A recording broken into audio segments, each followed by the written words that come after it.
One thing I notice at the start of every Mythic Plus season is the same wave of players with huge aspirations. And I love that.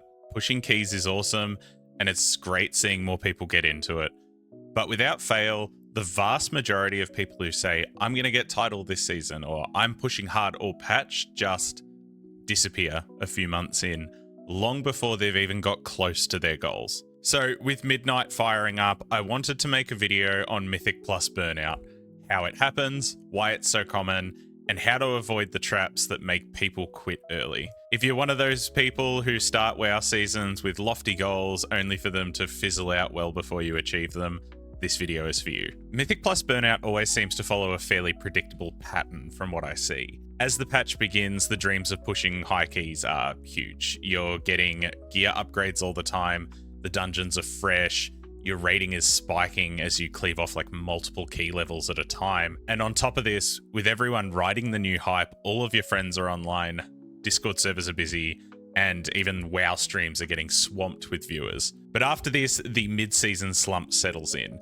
Hype has died down a fair bit, keys becoming a lot more difficult as you push higher and higher up. If you're not playing with a fixed group, you might spend literal hours in LFG looking for a single dungeon. The higher you push, the more frequently keys will get bricked, so you're also failing more often. As this is happening, you're watching the title cutoff slowly creep upwards as you spend many hours looking for a single key level worth of IO. All of that early season motivation disappears pretty quickly and people's aspirations dwindle away with it. This sounds pretty common, right? You might have even seen it in yourself. From my perspective, there's two main contributors that really cement this cycle of burnout every season. Trying to stay in front of the masses, and also fundamentally misunderstanding what Mythic Plus pushing is actually like. We'll have a look at both of these now. One thing that I see almost so unanimously that people seem to take it as gospel is what I would call the stay in front of the curve mentality. This is the idea that you need to start out the first week of the season hot and stay in the upper regions of the M+ scoreboard, or else you'll fall behind and never catch up. Now, I not only believe that this is actually untrue, but it also promotes a very stressful approach to pushing keys, as well as fundamentally goes against the way that high-level Mythic Plus actually operates. To start out with, it makes each week of Mythic Plus really stressful. Miss a week or two due to holidays, well, you're cooked now. Have a rough weekend and you just didn't get much score, season's over. Title cutoff went up a little bit faster than you're expecting in week 5 of the season, GG. Now, I'm not saying that having a high rate or IO score is not useful for pushing keys. It's obviously useful, but the season is very long, and trying to keep within the upper bracket of Mythic Plus for 6 months in a row is not necessary. It promotes a fairly unhealthy relationship with pushing keys, to be honest. The feeling that you need to be playing all the time at a high level, or else you'll be left behind. But this is simply not true. The last 3 seasons, I have seen people get the 0.1% title in many different ways. I have seen players grind all season long, slowly and methodically climbing their way up the ranks. This is sort of how I tend to approach things.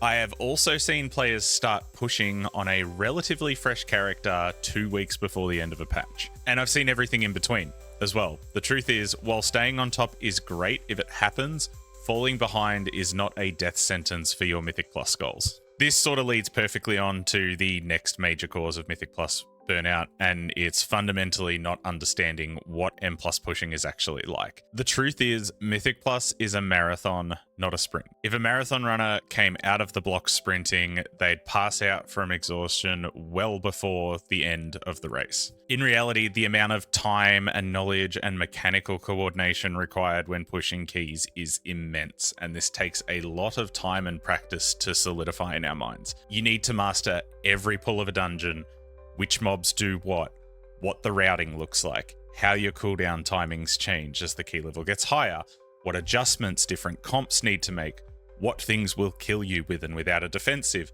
any niche tech or skips, and there's a lot more on top of this. To make things even more challenging, the higher you get, the more often keys are going to brick, and the harder they'll be to find.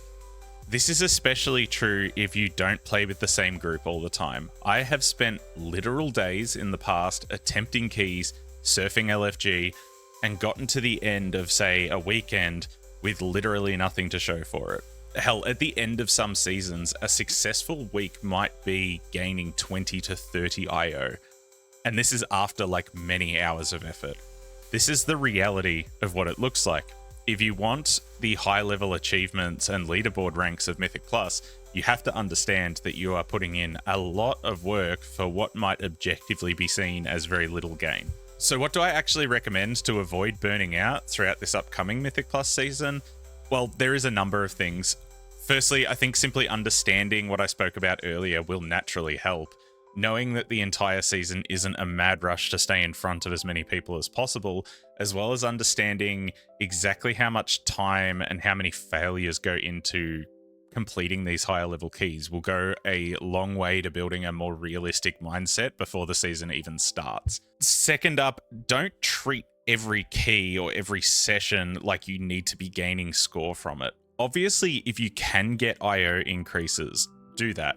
But whenever you're just playing, run as many keys around the current level that you're at as possible. Even if they don't give score, you can practice different routes, work out your cooldown timings, build that unconscious skill with your spec so that you don't have to think about your rotation.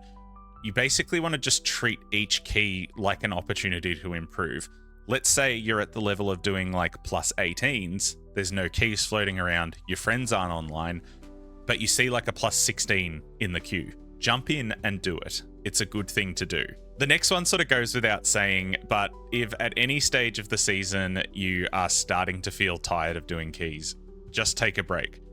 Play an ult, run some vault keys, step away from the game for a few days. You don't need to see this as giving up because, as I said earlier, you're not falling behind the curve. The season is so long that if you try to push through that burnout phase, you will often just tilt even harder as a result. Lastly, as you're playing, develop connections with other people. This is massive, and I honestly think it is probably the main variable that dictates whether people enjoy pushing for the 0.1% title, or even if they get there in the first place. I don't mean just add people on BNet and never speak to them again. Jump into Discord servers, ask people who were at a similar level to you that you felt were good to do runs again. You want to develop a network of like-minded players. From this, push teams will sort of just automatically form on their own. But even if you don't find yourself in a fixed static 5-man, you will be playing with at least some of the same people regularly, which will make a huge difference for you as well. Creates a sense of community and also gets a little bit of consistency within the groups that you're in. One thing I do want to emphasize here though, don't just add players who are a much higher level than you and harass them for runs. It's okay to get like a few cracked gamers on your list and become friendly with them. I mean, hell, that's probably the only reason that I got the title last season. But you want to find players that are at a similar level to you with similar goals so that you can grow together. Long story short, you want to treat Mythic Plus like a much slower and more methodical grind than what it initially appears to be. Trying to chase the cutoff the entire season with this idea of like, I need to stay in front of everyone, otherwise all of the good gamers are going to leave me behind, simply isn't true.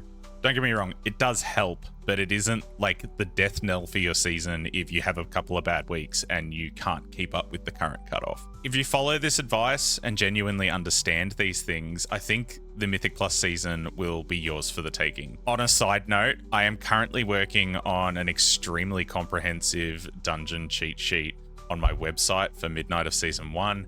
You can have a peek at the progress if you want. It will also have a drop down which shows the utility of every single spec in the game and what they can do in every individual pull to help out with timing the key. Big thank you to Keystone Legends, Ghost Splinter, and The Joy of Checks. You might have actually spotted one of their Where's Waldo shoutouts earlier in the video. And also a big thank you to all my other channel members. If you want to support, you can either click the join button below or you can find the Buy Me a Coffee link at the bottom of my website. Anyway, thank you for tuning in, gamers. Until next time, take care.